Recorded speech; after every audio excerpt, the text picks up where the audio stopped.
things with clay, because I know working with clay is like an excellent way to work with certain population of kids, that it's a great time to work with clay with kids, and I've always wanted to, I don't know, I would love to do clay and then have a kiln and do pottery and stuff, but that's why I asked if you have it. We do not have an Okay. art class. It's something that I know in the past they've tried to get and stuff, but we have music, our specialty are music, PE, library. Then we have PATH, which is Panthers Achieving at the Highest. Ms. Nelson actually created that. And it's to help intervene and stuff. So that teacher comes and she goes and talks to the math and reading teachers about what's going on in their class. And she supports in math and reading to build those skills that the kids are lacking in. And we have science lab. Science lab, that's it. We do have art as part of one of our intervention classes, but they only get to go if they're not needing intervention. The junior high though has a pretty good art program, and they do have a kid. Yeah. I just didn't, I know. Not that we want you to apply there, but. We are trying to start clubs up this year. I just think and art working is a on great way to get kids to, you'd be surprised what people say when they're sitting around, crocheting or painting or doing See, I something thought you else. were gonna say theater. That is what I was going to say, because there was something on my, I was thinking while you were saying that, I said, I love to act and sing. Yes. And, Do you ever do readers? and I did I always was in drama club and did when I played. Readers theater in the classroom. Yes. But I have participated in school plays before. Cool. Okay, if you have 40% of your class fail on a test, how would you respond? I would think, whoops, they didn't get that, what did I do wrong? I need to rethink this. And if it was a test, I would think, I would probably ask the kids why, go over it and ask, why did we answer it this way? And see where the problem went wrong, if it was something I did that I need to fix, or that I didn't do, that I needed to do. That's probably, That's a good answer.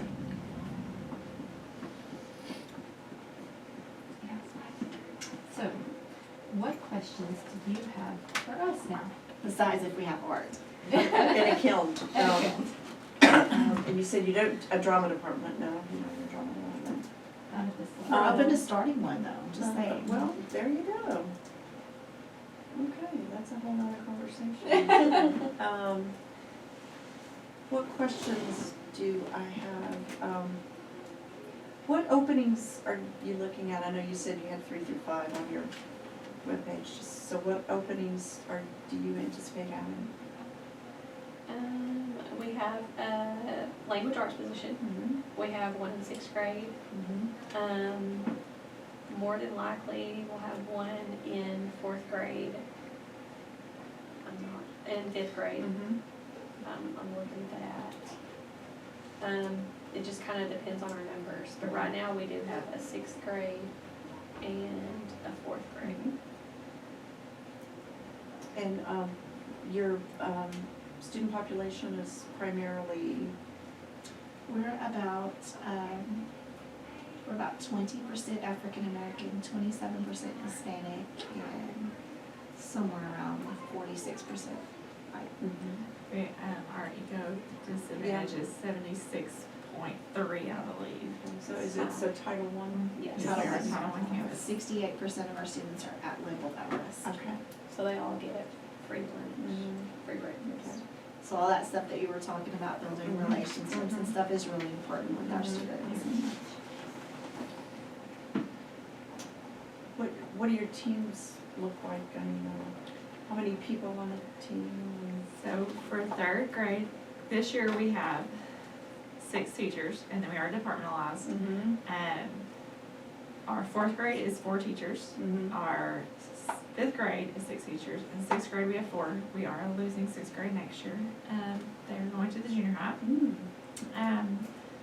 So we really don't Which y'all happy about that? Yes, we are. Yes.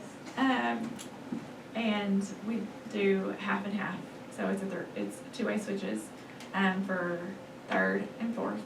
And it's RLA and social studies and then math and science. Fifth grade is a three-way switch, with science being by itself, math being by itself, and then our RLA and social studies are together. We have next year, looking at fourth grade, the reason she says there's a position open is we know we'll have to have 6 teachers again in fourth grade just because of the numbers there. And we just don't know our numbers for third grade coming up. And we'll probably have to go down some in fifth grade Yes. because of the group that's going up. So is it always being semi-departmentalized? We Do y'all, typically let the teachers talk about it and they can come to us with their recommendations. The truth is just because that's what they want, we don't always do that. We always think about what's best for students first. But we know that like next year with us going down to 4 teachers, usually that group, they do a 4-way switch with one being RLA, one being math, one being social studies, and one being science, because we've had that before in that grade level. and that's fifth grade? Yes. We have, since we've gone departmentalized years ago, it's always been a 2-way switch for third and fourth. We tried different things, because we had some different numbers where they weren't even. And so we're open to self-contained, and we've had, I know one teacher did self-contained in third grade for a little bit. And then we tried like a three-way switch, but it was pretty chaotic, where in third grade, I think it was last year? It was the year before last. They had a science social studies teacher, and they all the classes rotated through that person, and then they did a 2-way the other way. And so the class that was in that one went to all 5 teachers. So they had a split for math and a split for ELR, and we found that for third grade, for sure, that just was not the best. I just don't Of course think it it was was the good. best overall, because we did our 6th grade that way too. In theory, it was good, it just wasn't executed like we needed it to be, because they were getting half their instruction from this math teacher part of the day, then half of their instruction from this math teacher the other part of the day. Same thing with RLA, and they were having to share the grade books, and it was pretty good. And I I think it will, was a maturity thing with kids too. absolutely. For- 6th grade handled it a little bit better, but But I'll say that with that decision, we had a different principal at the time. She, I guess we were still in COVID when we were talking about it, because we had to do a Zoom, and she asked for teacher feedback. And no one, I think, really knew what to do, and at that time, no one wanted to go self-contained, because I remember I said on the Zoom, I said, for third grade, because that's what I taught for years here, you do not need a 3-way switch, it doesn't work, I had done it. And so, but no one else, and Stephen, with me being the only one advocating for that, just because I was the only one with that experience that was left, they decided to do that. And so I can say that was still a teacher decision in that case. That was not just something that the principal decided to do at that time.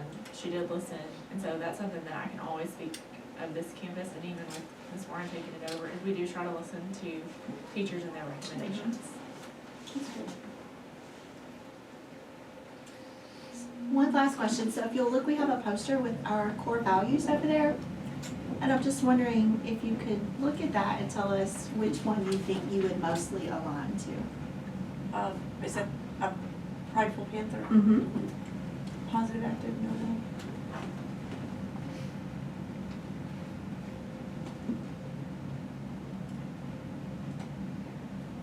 I'm looking at the word heartful. Is that the same as heartfelt? I think it is Really? supposed to be, yes. Okay. Yeah. Always question the suffix. Yeah, I don't need. Below it, it says Panthers are compassionate and are always thinking of others. Okay, that's the one I'm drawn to, I think. Because I think if you have that, the others should fall in line, right? Yeah, for sure. Yeah, I just, that word, when I initially looked at it, I thought it said heartful, Yeah.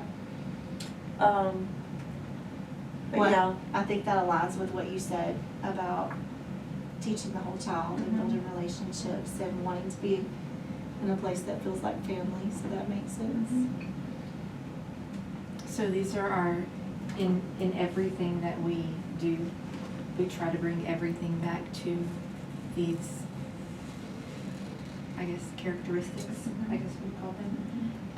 And like every meeting that we have, every, when we give kids positive, pride referrals, and we try to draw everything back to these, characteristics, and, these are, our school board worked to, create these, what do we want our students and our teachers and, to have, and these were the characteristics that they came up with for a Westwood Panther to have.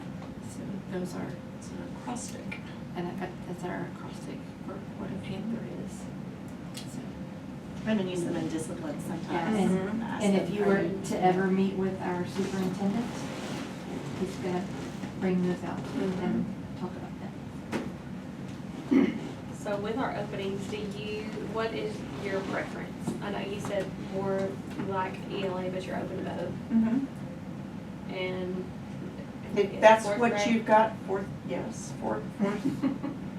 I have taught fifth grade, taught fifth grade for 10 years. Well, you're not certified SPED, are you? I am not, Are you DSL? I am not, Are you open to becoming? yes, ESL or SPED? okay. ESL. I'm just kidding. Yes. I'm just kidding. So if we had a fourth and a fifth, which would you prefer? Fourth. But fifth would be just as fine. So what we will do is we have a few more interviews that we'll go through, and then we'll call you and let you know what we are going to do. But then if you're selected, we pass your name to our superintendent, and then he'll call you in for another round of interviews. And it's really informal. He just wants to make sure that your vision aligns with the district's vision and that we're all going the same way, and that you'll be a good fit for the district. Thank Very you much so enjoyed talking to you. Yes. Thank you. And good luck to y'all. And to you as well. What you're looking for. Thank you for your time. Thank you. I can walk you out if you'd like. I'm not going anywhere, girl.